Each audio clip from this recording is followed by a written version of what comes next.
Welcome to The Explainer. Today we're going to break down something huge. The playbook that separates the people who actually get rich during a recession from, well, pretty much everyone else. So let's just jump right in with a pretty wild idea, right? A recession, it's not actually a threat, it's an opportunity. I mean, think about it. Every few years, the stock market basically throws a huge sale on the world's best companies. And what do most people do? They run for the hills. Today, we're going to figure out why you should be the one running towards that sale. And to really get a feel for this, let's just rewind back to the 2008 financial crisis. You know, that one moment in time basically split investors into two groups and sent them down two totally different paths. And this really spells it out, doesn't it? You had most investors on one side. They panicked, they sold everything, basically at the worst possible time, locking in those huge losses. But then you had this other, much smaller group. And what were they doing? They had a plan, and they just kept buying. And here's the real kicker. The folks who stayed in the game, they didn't just make their money back. No way. They watched their portfolios rocket to heights they would have never, ever reached if they had just sat on the sidelines waiting for things to feel safe again. So this all comes down to a really big shift in how you think about this stuff. How can you look at a contracting economy and see a huge sale instead of a huge crisis? Let's break it down. Okay, first things first, let's get on the same page about what a recession even is. It sounds terrifying, right? Really, it's just a technical term. It means the economy shrank for 2 quarters in a row. That's it. It's a temporary dip. It's a totally normal, expected part of the economic cycle. It's not the end of the world. And if you need proof, just look at this. This shows you the single most important pattern in the history of the market. I mean, look at it. The 2008 crisis, the crazy COVID crash in 2020, every single one of these massive drops was followed by a recovery that went on to new all-time highs. I'm not saying it happens sometimes. It has happened every single time. All right, so how do you actually do this? Let's get into the strategy. And the good news is you don't have to be some kind of genius or a perfect market timer. It all comes down to a super simple 3-phase playbook that can get you through any downturn. And this is really important. It's not just one thing you do when the panic sets in. No, it's a whole process. It's about what you do before the storm, what you do during it, and what you do after it passes. Okay, phase 1. This is the before. This is the work you do right now, when things are calm. Your entire goal is to build what I like to call a financial firewall. What's that? It means getting that emergency fund stocked up, crushing any high-interest debt, and having some cash ready to deploy. Why?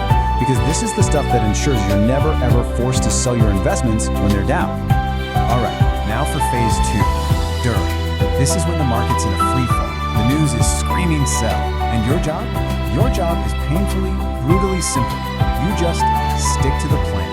You keep those automatic investments flowing. You do not hide. I mean, think about it like this, okay? If your favorite grocery store suddenly announced a 30% off everything sale, would you stop buying groceries? Of course not. You'd probably buy more, right? You'd stock up. That is exactly what a market downturn is. It's a massive sale on the best assets in the world. And this is where a really simple, almost lazy strategy becomes your absolute superpower. It's called dollar cost averaging, or DCA. And all it does is automate the process of buying low for you. So let's just say, for example, you commit to investing $200 every single month, rain or shine, good market or bad. So check this out. Here's where the magic happens. Before things go south, when prices are high, your $200 buys you, say, half a share. But then the market tanks. Prices get cut in half. And now, that exact same $200 automatically buys you a full share. You see what's happening? You're buying more of the asset when it's cheap, and you don't even have to think about it. What this does, mechanically, is it lowers your average price for everything you own, and that's huge, because it means when the market does recover, and it always does, you're holding way more shares that you bought on sale, and that just pours fuel on the fire for your growth on the way back up. And that brings us to the final phase, after. Now your job here is to do nothing. Just hold on. It sounds easy, but it's hard, because you'll be tempted to cash out. But here's the critical reason you don't. The biggest, most explosive up days in the market, they often happen right in the middle of the chaos, not when everything feels calm and safe. And this number is it's mind-blowing. Being on the sidelines is so dangerous for your wealth. If you miss just the 10 best days in the market over a decade, you could slice your total returns in half. game is about being there to catch that wild, unpredictable rebound. Okay, so that's the playbook. It's simple, but it's powerful. So, what now?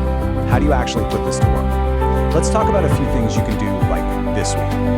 All right, here are 3 things. They're simple and honestly, they're non-negotiable.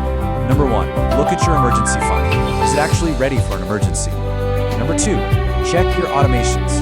Are those investments happening automatically every month? And number 3, just glance at your overall portfolio. Does it still fit your goals and how much time you have? Okay, and this last one, this might be the single most powerful tool you have against your own fear. Write it down. Seriously, open up a document right now while you're feeling calm and logical and write down exactly what you will and will not do when the market drops 20%. That piece of paper isn't for you today. It's a message to your future self, the one who's going to be panicking.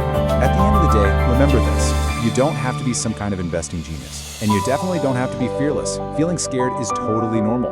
All you need is a good system, a system that works even when you're terrified, and just enough discipline to get out of its way and let it work.